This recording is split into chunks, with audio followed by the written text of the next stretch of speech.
Popverso tá no ar e eu já quero te fazer uma pergunta aí, te colocar na parede. Você tá agora aí assistindo ao Popverso, seja no YouTube, no TikTok ou na TV. Você tem aquela vontade de, ok, tô assistindo o Popverso, vou fazer um story aqui, postar que eu tô assistindo o Popverso. Se você tem essa vontade, por favor, faça isso que a gente aceita a audiência. Mas existe uma ansiedade, né, de querer mostrar o que a gente tá fazendo o tempo todo ali no mundo virtual. A gente vai discutir isso no programa de hoje. E mais, pobreza menstrual, um assunto extremamente importante. Muita gente ainda não entende o que é isso e a gente vai explicar, fora, claro, as notícias de hoje. Então roda a vinheta.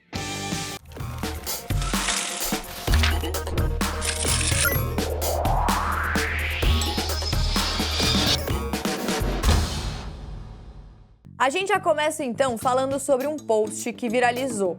Um CEO de uma empresa de marketing lá dos Estados Unidos teve que demitir uma galera da empresa. E aí ele fez esse post aí chorando. E ele diz o seguinte: essa será a coisa mais vulnerável que eu vou compartilhar. Uma empresa de marketing lá dos Estados Unidos. Essa publicação já está com mais de 10 mil comentários, 56 mil impressões no LinkedIn. E aí, como sempre, teve a galera que apoiou o CEO e teve a galera que criticou. E aí, isso levantou pra gente aqui a ideia de uma discussão. Será que tem a necessidade de a gente dividir tudo que está acontecendo com a gente no Instagram, no LinkedIn, no Facebook, enfim, nas redes sociais? Por isso, a gente vai agora conversar com a Dani Arraes. Dani Arraes, ela tá sempre aqui com a gente, jornalista, sócia da Contente Você, que é um perfil justamente, né, Dani, que fala sobre como a gente usar a internet de um jeito mais saudável, mais consciente. Então, eu queria já começar te perguntando sobre justamente esse caso.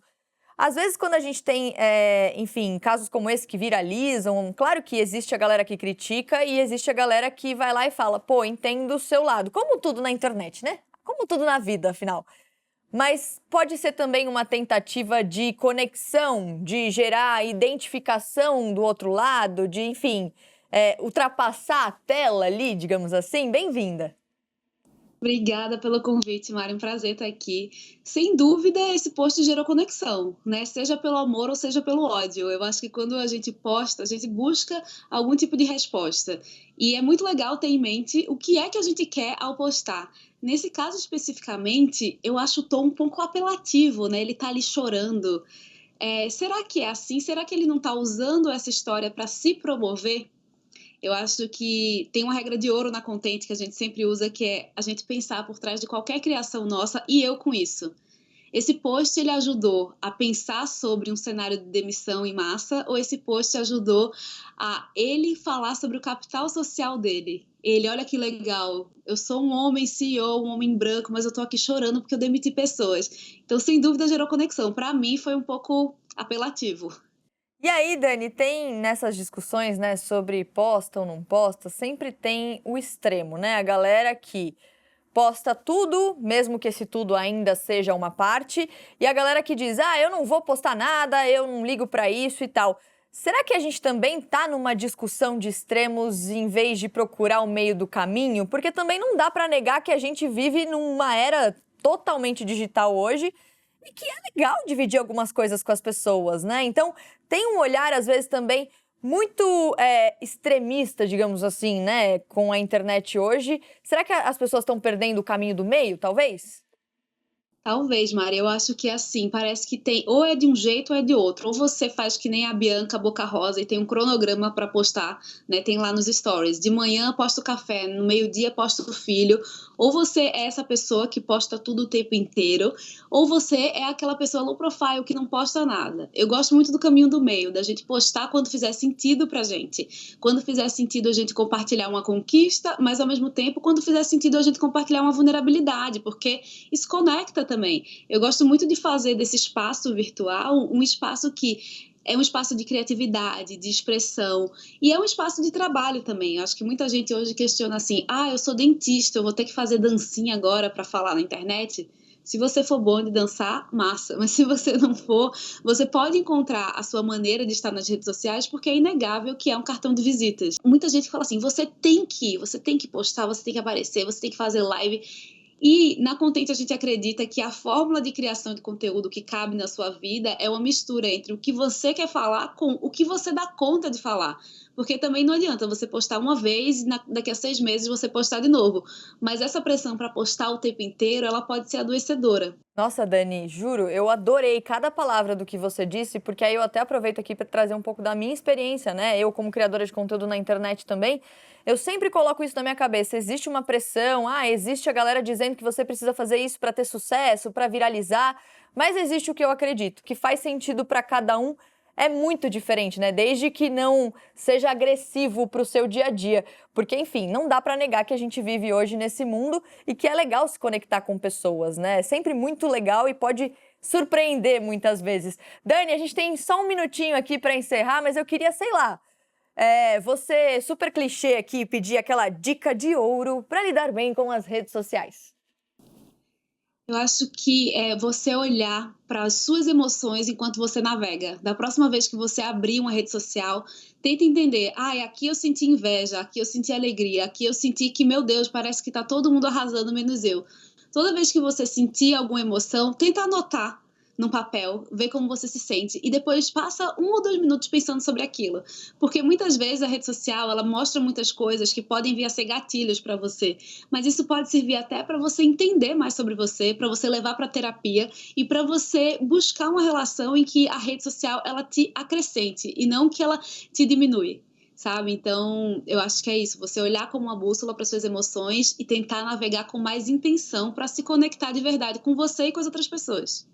Legal, Dani, obrigada, viu? Adoro conversar com você sobre esse assunto e continue fazendo esse trabalho tão importante.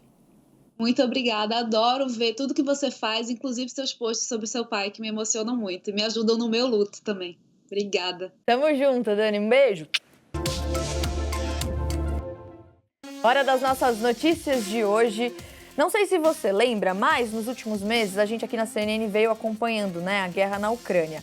E aí a gente viu também o movimento de muitas empresas saírem da Rússia justamente por causa da guerra, né, para protestar ali contra a guerra. E aí agora a gente tem novas empresas chegando na Rússia, por exemplo, a Stars Coffee, que é uma Starbucks, mais ou menos, né? Starbucks foi uma das empresas que saiu da Rússia, né? Justamente por esse motivo. E agora tem a Stars Coffee no lugar, que é uma nova rede de cafeteria russa para substituir, então, a rede de café americana que a gente conhece há tanto tempo. Só que tem a mesma loja ali, basicamente. É o mesmo estilo, só a logo que é um pouquinho diferente. No lugar da sereia, tem uma mulher com um chapéu tradicional russo e uma estrela em cima da cabeça.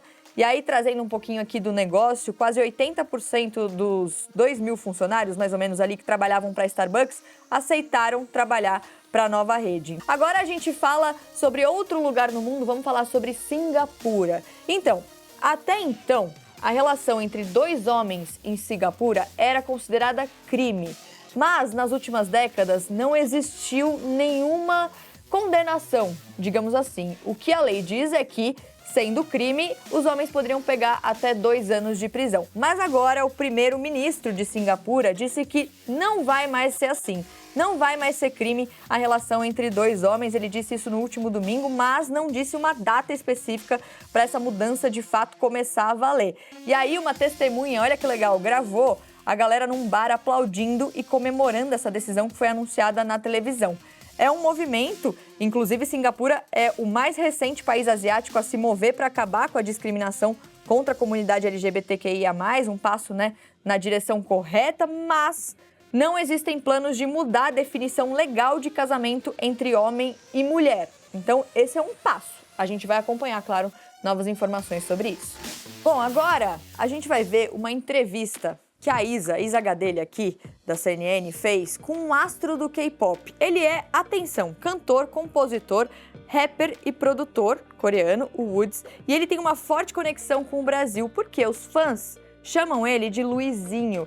E é muito curiosa a história dele, porque ele já jogou nas categorias de base do Corinthians. Ele veio pra cá com uma vontade de ser jogador de futebol, morou em cidades aqui de São Paulo, mas aí ele começou a ouvir música coreana e aí isso fez ele se aproximar, né, com o país dele. E aí ele foi lá e falou, ok, agora eu quero ser astro de K-pop, quis ser cantor, compositor, enfim, tudo isso que eu falei. A Isa conversou com ele e ele cantou um pouquinho em português, falou um pouquinho em português. Vamos ver um trechinho? Lembrando que a entrevista completa está no site da CNN. So I would like to make with you a dynamic where you could read a few tweets in Portuguese. Can you read them for us, please? Okay, the first one is Juliana Faria. Todos os problemas do mundo sejam resolvidos se os lançasse uma música em português. Very well, very well. What do you think about that? Have you ever thought about releasing a song in Portuguese? I wanna put some Portuguese in my song, really, but I'm just planning for it, yeah, because I have to study more Portuguese. Oi, todo mundo, eu sou Luizinho. Eu sou cantora em Coreia. Obrigado, todo mundo. Te amo. Tchau, tchau. Oh! There's a video of you singing Luan Santana, Tô de cara com você. Do you remember the lyrics? Yeah, a little bit. Tô de cara com você, tô de cara com você. Me apaixonei, você não quer mais me ver. Tô de cara com você, tô de cara com você. Me apaixonei, você não quer mais me ver. Also, I know another song too, like eu quero mais que beijar na boca. Eu quero mais que beijar na boca, quero mais. É beijar na boca e ser feliz daqui pra frente. Yeah, really good. Okay, let's go next one. Love Shot Art. Sou apaixonada por essa OST do Us. Toda vez que toca eu fico, nossa, imagina amar. Thank you so much. 일단 저를 많이 기다려 주시고 계시는 브라질 팬분들께 감사하다는 말씀 드리고 싶고요. 제가 꼭 언젠가 월드 투어를 해서 브라질 팬분들을 만나러 갈 수 있게 노력할 테니까 아프지 말고 건강하게 행복하게 지내고 계셨으면 좋겠습니다. And te amo. Hora de falar sobre um assunto extremamente importante. Recentemente, a gente aqui acompanhando as notícias, claro, a gente viu que a Escócia disse que vai oferecer produtos menstruais de graça nos estabelecimentos públicos. Essa notícia aí, ó, saiu no site da CNN. Mulheres na Escócia terão direito a produtos menstruais gratuitos. É o primeiro país a fazer isso e isso levantou pra gente uma discussão aqui justamente sobre pobreza menstrual. É muito importante um movimento como esse lá na Escócia. Aqui no Brasil, uma lei foi até promulgada, né, em março, justamente para oferecer produtos menstruais para pessoas de baixa renda, mas até agora não saiu do papel. A gente está acompanhando mais sobre isso, claro.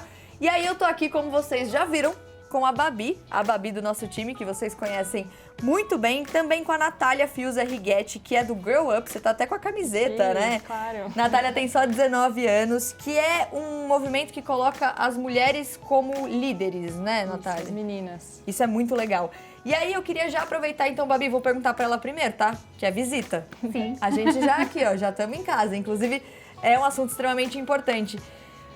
Se a gente pudesse explicar muito rapidamente para quem ainda não entendeu o que é a pobreza menstrual, Natália, como a gente explicaria? Vamos lá, acho que para falar de pobreza menstrual a gente precisa dividir em 3 pilares principais, né? Então, o primeiro, que é quando a pessoa não tem acesso à informação do que é a menstruação, o que está acontecendo com o corpo dela, não entende que é um processo natural, isso pode gerar vergonha também, então ela não entende muito bem como lidar com a própria menstruação. A segunda coisa, que é a falta de acesso ao saneamento básico, que por incrível que pareça, é um problema ainda muito sério no Brasil, né? Cerca de 40 milhões de pessoas ainda não têm acesso pleno ao saneamento básico, que dificulta muito a higiene menstrual. E por fim, mas não menos importante, claro, né, que é não ter acesso aos absorventes, aos produtos ali para conter o fluxo. Por quê? Porque no Brasil, principalmente, a gente ainda não reconhece o absorvente como um produto básico de higiene, né? Que todos deveriam ter esse direito e por isso ele acaba sofrendo mais tributação do que deveria, fica mais caro. E a gente sabe que num cenário como esse, que está tudo tão caro, muitas pessoas acabam tendo que escolher entre o pacote de absorvente e entre o arroz e feijão. O que acontece na prática é que elas escolhem o arroz e feijão e deixam o absorvente de lado e acabam usando miolo de pão, jornal, tecido velho, um monte de coisas completamente assim, horríveis para a saúde para conter o fluxo. Então, e aí, só que, já que você falou sobre o valor, a gente tem aqui alguns dados do Levantamento Livre para Menstruar de 2021. A estimativa é que uma mulher gasta entre 3 mil e 8 mil reais ao longo da vida menstrual com absorventes. A gente está falando de 60 milhões de pessoas menstruando aqui no país. Babi, a gente sempre faz conexão com o mundo do entretenimento e a gente está vendo esses movimentos, por exemplo, na Escócia, mas ainda é um tabu falar sobre menstruação. Como o mundo do entretenimento falou sobre esse assunto ao longo dos anos? Bom, Mari, Nath, o mundo do entretenimento até hoje só mostrou a menstruação de uma forma negativa. As cenas, né, das séries, dos filmes, a mulher tá sempre nervosa, tá mal-humorada, tá usando isso como desculpa pra comer muito, pra faltar na aula. Então, a gente vê numa indústria que é majoritariamente masculina, os bastidores do mundo do entretenimento é muito masculino, a menstruação ela não é abordada da forma como ela é. E a gente que, bom, enfrenta isso, né, todo mês ali, passamos pelo ciclo menstrual, sabe que não é uma frescura, que não é um simples mau humor. Tem muitas mulheres que sentem muita dor, né? E voltando, sim, falando do mundo do entretenimento, a forma como a menstruação tem sido abordada mudou muito. Lá nos anos 40, a Disney fez um filme para exibir nas escolas, um filme de educação. Foi um filme feito em parceria com uma fabricante de produtos de cuidados pessoais. E a gente está vendo aí na tela, o sangue ele é retratado branco. Então, assim, é um filme para educar as crianças, para exibir nas escolas, mas a informação não tá 100% da forma como ela é. E esse filme passou por várias edições. Existe uma preocupação durante a produção desse filme de que o público contrário à educação sexual nas escolas criticasse muito. Então foi um filme que demorou para ser produzido. 1940? Porque parece 2022 às vezes. Pois é. Então é uma discussão que realmente avançou pouco. Lá nos anos 70 a gente tem o filme Carrie, que é baseado num livro de terror do Stephen King. E é uma das cenas mais famosas assim desse filme é quando a garota que sofre bullying na escola sobe no palco para receber ali ser coroada, rainha do baile. E ela cai sangue nela, né? Os colegas fazem piada com ela e derramam sangue nela. Por quê?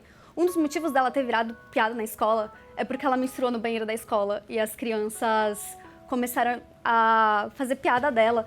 Então, assim, a menstruação está muito associada ao constrangimento. E aí, Babi, eu queria até trazer agora que você já fez essa volta no tempo e falar um pouco sobre as gerações, né? Porque na época, enfim, desses filmes, a gente tinha as mulheres mais jovens que tinham acesso a esse tipo de conteúdo. E aí a gente tem aqui um exemplo de uma menina super jovem, você tem 19 anos, super engajada. Eu imagino que, enfim, todas as meninas que fazem parte do movimento também, uma geração que já chegou questionando muita coisa. Então eu queria fazer até uma pergunta pessoal mesmo, o que te motivou a fazer parte disso?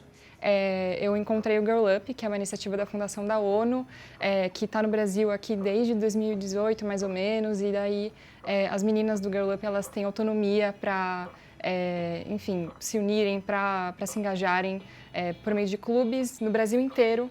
E então, lá em 2020, quando eu entrei no Girl Up, que a gente foi percebendo que as cestas básicas não tinham absorvente, e daí a gente começou a fazer as arrecadações para conseguir providenciar, né, os absorventes nas cestas. E assim, foi muito importante quando a gente entendeu que as mulheres, quando recebiam a cesta e viam o absorvente na cesta, elas se emocionavam, choravam. E daí a gente entendeu que o problema era muito mais sério do que a gente imaginava.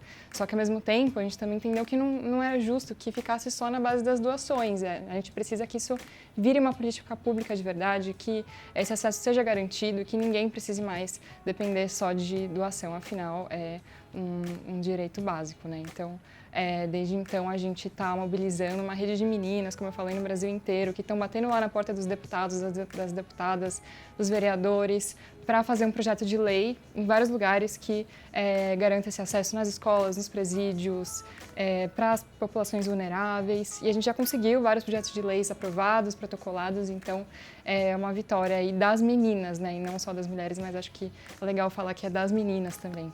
Sim, parabéns pela iniciativa, é muito legal isso. E Babi, a gente tem muito pouco tempo, mas eu sei que você tem dicas de, enfim, produções que de fato mostram um lado menos negativo, digamos assim, da menstruação. Exatamente, acho que é o lado da menstruação como ela é, abordado com delicadeza.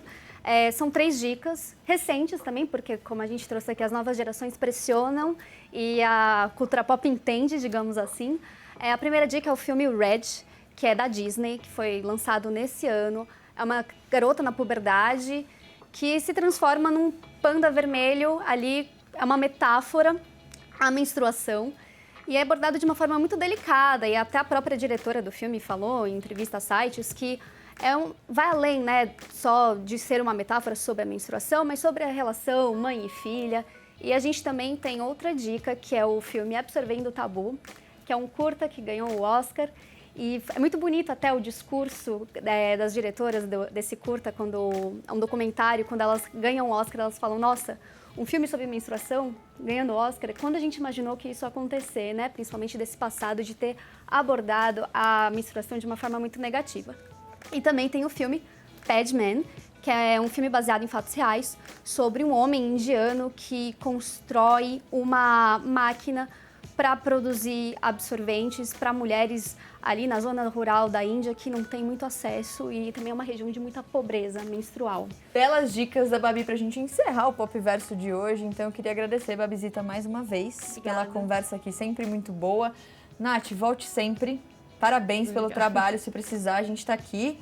E obrigada também a todos vocês que ficaram com a gente mais uma vez aqui nesse Pop Verso, lembrando que a gente tá no ar de segunda a sexta-feira, às 8 da noite, no YouTube e no TikTok, 11h30 da noite na TV. Então amanhã a gente tá de volta. Um beijo.